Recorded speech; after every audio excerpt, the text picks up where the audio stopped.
El país estuvo hiperactivo esta semana, Gloria. Sí. La política se movió mucho. Sí, pero ahí hubo, sí, realmente ahí... ¿Te sorprendió, Sí, sí, me sorprendió. Realmente fue como... Falta de atención lo que vos tenés, Gloria. Sí, me distraje. Pero no por ser hiperactiva, Así sino estoy distraída. Bueno, y antes de hablar de esto, justo conversamos con nuestros invitados que ya nos aclararon las cosas, ¿verdad? A veces queremos hablar de hiperactividad, pero ¿es hiperactivo realmente tu hijo, o tu nieto, o tu sobrino, o tu vecino? Porque a veces el hecho de que sean dinámicos o que tengan muchas pilas, uno cree que es hiperactivo, pero bueno, justamente es el tema ¿Cómo que nos toca diferenciar, hablar. verdad? ¿Cuál es la diferencia? Sí. Y atajate si es un hiperactivo justamente ya con receta, ¿verdad? Sí. Que es lo que nos acompañan en esta ocasión. Padres con hijos hiperactivos, Sí. porque se está organizando la primera jornada de concienciación sobre el trastorno por déficit de atención e hiperactividad. Agradecemos mucho el tiempo, la presencia a Lilian, la licenciada Lilian Rubira, presidenta de esta asociación. Gracias por estar aquí, Lilian. Muchísimas gracias a ustedes también por la invitación. Y Jaime Santa Cruz, él es vicepresidente de la asociación. Muchísimas gracias por la invitación y gracias por este espacio que nos brinda en este momento. Se habla mucho de esto, se habla poco. ¿Cómo está, Lilian? Es impresionante la cantidad. Nosotros actualmente tenemos 250 familias en la asociación. Sí, ¿esto es a nivel central o en Roque Alonso? Nacional, digamos, Nacional. porque de todo el país nos están viniendo los chicos. Es increíble la cantidad de chicos con necesidades y que tienen esto, que están diagnosticados ya también ahora. ¿Cómo ¿Qué es la- uno, bueno, sí, ahí está, sí. bueno. O sea, ¿cuáles son las características? O sea, uno para preocuparse y decir que se tiene este diagnóstico. Lo primero es que uno ya desde bebé ya muchas cosas puede ir viendo en los, Por en los ejemplo. niñitos. Hay niños, por ejemplo, que no duermen, que todo el día lloran y uno de bebé, eso se ve. Bueno, y eso ya te tiene que llamar la atención. Se sienta tarde, camina tarde, eso ya tiene, eso ya de pequeñito ya tiene que ir ya a estimulación temprana, que es el especialista de esto, y ya para poder empezar a ver qué es, si es que no se trata de este trastorno. Entre las características que podemos decir, varía, es un trastorno primero del neurodesarrollo, es algo biológico, no es como se dice que se hace o que sí, es algo exclusivamente del neurodesarrollo. Y las características principales, por ejemplo, en el tipo inatento, vamos a verle a los niños, a los varoncitos, por ejemplo, porque varía también, un poquitito varían entre las características entre las niñas y los varones. Vamos a hablar primero en general, son chicos que no se quedan, un minuto no se quedan, duermen poco, si duermen 2-3 horas es poco, ya es mucho. Es el último en dormir, el primero en despertarse, no sigue las órdenes, no quiere seguir las órdenes. A veces le hablas y parece que no te escucha. Y cuando vos le vas a hablar y te irrumpe, antes que vos le des las órdenes, él ya está irrumpiendo. Y no quiere seguir, por ejemplo, no quiere seguir la secuencia, no quiere seguir orden. Parece cuando le hablas que no te escucha. Y tiene dificultades para organizar las tareas, ya sea en el hogar o en la escuela. En la escuela es lo que más se nota todos estos síntomas. ¿Por qué, por ejemplo, en la escuela se nota más? Y porque ahí ya se va en el grupo, ya se le exige que tiene que hacer tareas, que tiene que sentarse, que tiene que quedarse, concentrarse. Y no puede el niño. No es que no quiera, no puede. Pero también es un problema entonces para los docentes, por ejemplo, ¿verdad? Claro, exactamente, porque como habíamos dicho, este tratamiento interviene primero la familia, ¿no es cierto? Y después también los docentes. Y en la escuela un poco complicado muchas veces, pero normalmente cuando las profesoras, los profesores están capacitados en esto, rápidamente descubre el niño con este trastorno que es el TDAH. Más todavía si están informados de parte de los padres. ¿No ocurre de repente que uno tiene como, o le agarras a un niño como caprichoso, o no pensás otra cosa? Porque no ha de ser, porque no tenemos pues cultura. Yo, por ejemplo, si me dejaba un chico ahí, yo no sé, capaz que diga qué insoportable es, ¿verdad? O no lo educaron bien. Es muy difícil realmente, o por ahí padres que no lo entendieron también y hasta son castigados sin entender que estaban teniendo un problema. Claro, perdón. Muchas veces ocurre estos casos. Por ejemplo, cuando te vas con el chico por las calles, ¿no es cierto? Y el chico es muy impulsivo. Cuando quiere decir las cosas, ellos dicen o no se atajan. Entonces, por ahí, las personas en la vía pública te regañan a vos, ¿no es cierto? Como te dice, no le educas a tu hijo, qué sé yo, ¿verdad? Sin embargo, muchas veces la sociedad normalmente no están ambientados sobre este tema, ¿no es cierto? Y desconoce este trastorno. Y en la casa mismo, ¿cómo? Porque supongo que ustedes tienen muchos casos de padres que no saben qué es esto y piensan que es pura travesura o es caprichosa la criatura. Yo quiero hablar al respecto de eso.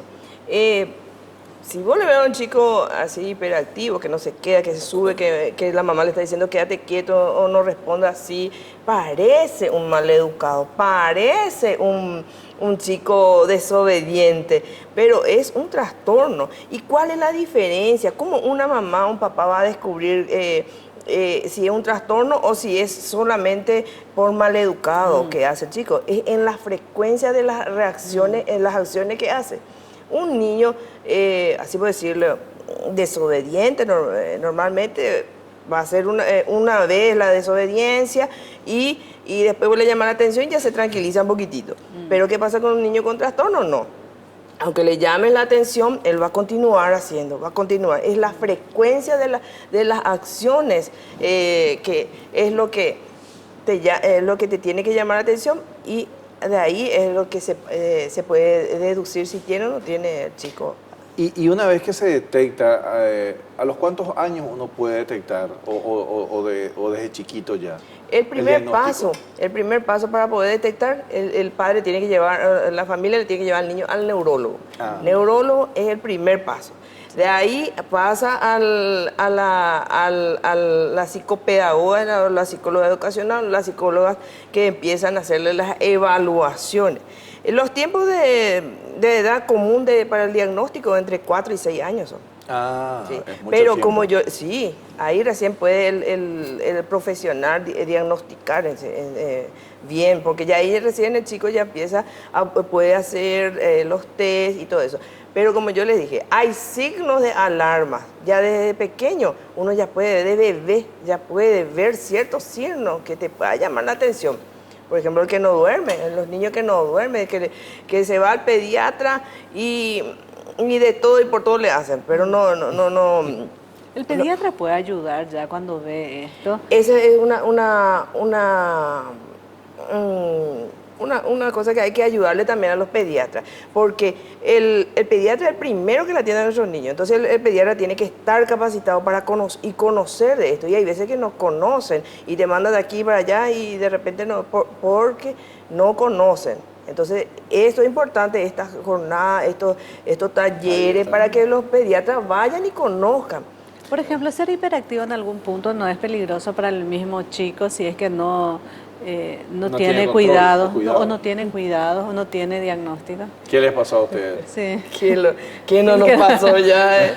Yo cuento, siempre digo que sí, yo soy profesional y tuve que dejar mi estudio para poder cuidar al chico, porque no hay niñera que te aguante. Nadie le puede cuidar al chico hiperactivo así nomás. Tiene que ser una persona responsable, sus padres tienen que estar ahí. Y le tienen que querer, porque a lo mejor se les pide la paciencia. Aceptar. Es todo un proceso. Y yo muchas veces a mi hijo le saqué debajo del micro, le saqué cuántas veces. Una vez, una madrugada, me acuerdo, ese fue el caso más grave, el susto más grande que tuve, que se pasaba enfrente de casa, pasaban los micros. Y él se despertó y vio que su abuelo se iba en el micro. Y se fue y atropelló el micro. Y debajo de la rueda le salté, no sé cómo, le saqué. Pero eso es uno de los tantos casos que es muy peligroso. Por eso tiene que estar atento ahí el padre o la madre. Pero se puede llegar, o sea, haciendo un buen tratamiento, acompañamiento de los padres, de llevar una vida relativamente normal, o el chico que tome esa conciencia. Es la familia que tiene que tener la conciencia. realmente. Y es un tratamiento multidisciplinario. Tiene que tener su neurólogo, en algunos casos tiene que tener psiquiatra infantil, tiene que, en algunos casos, la mayoría tiene que estar medicado, le medican, tiene que tener su psicóloga conductual, su terapeuta conductual, tiene que tener su psicopedagoga. Y aparte tiene que tener también las actividades extra recreativas, porque tiene que hacer deporte de los chicos con hiperactividad. En definitiva, es un tratamiento muy caro. Es un tratamiento costoso porque sí. estamos hablando de servicios que lamentablemente en el área pública son muy escasos, ¿verdad? Imagínense, solo 5 neurólogos hay en todo el país, infantil. 5 neurólogos infantiles. Y psiquiatra infantil, Dios mío, yo no quiero saber cuánto, es poquísimo también. Esta especialidad que nosotros necesitamos, hay muy poco. Nosotros tenemos la gracia de Dios que en la asociación tenemos al doctor Medina, que nos acompañó de un principio, el neurólogo infantil. Es una gracia de Dios, pero imagínense, solo 5. Y bueno, y este encuentro entonces es para que se conozcan y vean también cómo encontrar salidas, me imagino, ¿verdad? Sí. ¿Es así? Exactamente, claro. Y como había dicho la licenciada, ¿no es cierto? El tema de, volvemos a tocar el tema de la familia, que donde el papá en especial también tiene una responsabilidad muy grande de acompañar al chico, porque muchas veces resulta ser que nos cuesta aceptar el trastorno que sufre nuestro chico. De por ahí lo que viene, ay, no tengo paciencia y muchos signos, ¿verdad? Entonces, para los padres de familia, donde el chico sufre este trastorno, lo primero es la aceptación. Y a partir de ahí, la educación a través de este trastorno. De todos modos, o sea, sabiendo, digamos, la familia y teniendo esa ayuda, se hace mucho más fácil, digamos, más llevadera esta situación. Sí, cuando el niño tiene un tratamiento, está con todos los terapeutas y profesionales necesarios, es abismal la diferencia. Es abismal. Yo, por ejemplo, siempre me dicen, la profesora de grado de mi hijo me dice, se nota la diferencia de tu niño que tiene todos los tratamientos, ¿me entiendes? Y de un niño que no tiene. Es abismal la diferencia. No Y se por puede. ejemplo, pero igual, o sea, lleva dentro de lo que se puede también, o sea, la vida escolar, ¿cómo es? Es muy difícil la vida escolar para los chicos y para los padres y para los docentes, porque hay que aclarar acá que la mayor parte de los docentes no estaban preparados. Ellos estudiaban para ser profesores y esto hay que abordar mucho de psicología, hay que conocer. Entonces de repente ellos no saben, no conocen el diagnóstico, por ejemplo, no saben cuando se encuentran frente a un niño mal educado y un niño con trastorno. Sí. No conocen, no pueden detectar. Y por eso es necesario que ellos se capaciten asistiendo a esta jornada y puedan saber ellos cómo tratar con estos chicos. Los problemas que hay, nosotros en la asociación estamos recibiendo demasiados problemas ahí en la escuela, en todas las escuelas. Hay niños que jardín de infantes 2, 3, 6 escuelas ya recorrieron. Ya recorrieron, eso pasa, porque eso es así. Bueno, no estoy llevándome bien con la escuela, que esto, que aquello, y padre le saco, me voy a otra, es así. Entonces el niño no puede otra vez ahí todo iniciar de nuevo, de vuelta. Y es importante acá, por eso es un tema que nosotros tocamos, el abordaje en el colegio. Acá en este tema que va a estar a cargo de la licenciada Ángela Cándida, que es nuestra asesora, va a enseñarle a las profesoras cómo trabajar con el niño, con un niño con TDAH en el aula. Cómo trabajar, cómo hacer eso. La licenciada Yeruti Montaner y también tenemos un regalo de la gente de la Senadis, también va a venir ese día y nos va a hacer también el abordaje familiar. Ahí vamos a estar enseñándole a los padres cómo tratar, cómo educar a los niños, porque hay que saber siempre que aun aunque tu hijo tenga TDAH, vos tenés que educarlo, tiene que ser un chico educado. No haga un libertinaje ahí, ¿verdad? No. Y entonces, pero tenemos que saber cómo hacer, porque no es lo mismo educar a un niño con TDAH que educar a un niño que no tiene. Bueno, justamente para los que quieran este encuentro, estamos hablando de la segunda jornada de concienciación, conociendo al trastorno por déficit de atención e hiperactividad.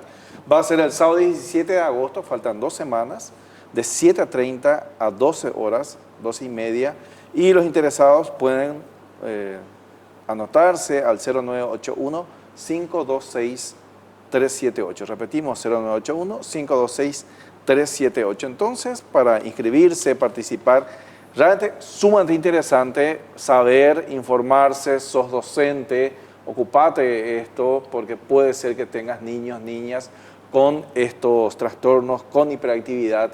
Y qué problema para la familia, ¿verdad? O sea, en el sentido de cuando no se sabe abordar, porque finalmente todos tienen que convivir con esto, ¿verdad? O sea, estamos hablando si hay uno, si hay dos, no me imagino. Y me decía un poco antes del cierre que a veces también sucede que el hermanito le copia al que es hiperactivo, ¿verdad? Sí, por lo general los hermanos tienden a copiarle a sus hermanitos.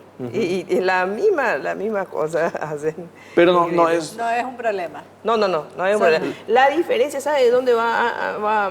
Muchas madres vienen en el centro, porque nosotros estamos en la compañía Bomberos de Voluntarios de Mariano Roca Alonso, ahí prestamos servicio a más de 150 chicos que están pasando semanalmente. Tenemos servicio de psicología, psicopedagogía, terapia conductual, fonoaudiología, neurología infantil. Y aparte de los convenios que hicimos con la Fuerza Armada para tener natación y equinoterapia también, ahí para que vayan a hacer los chicos sus actividades. Y vienen las madres y te dicen, O sea, yo tengo... les descuerean con pileta y después para que traten de dormir, ¿verdad? Para que traten de dormir. Sí. Y con los tratamientos que tienen que hacer. Pero siempre hay que medicar o no precisamente. Por lo general hay casos que medican, porque hay tres grados también.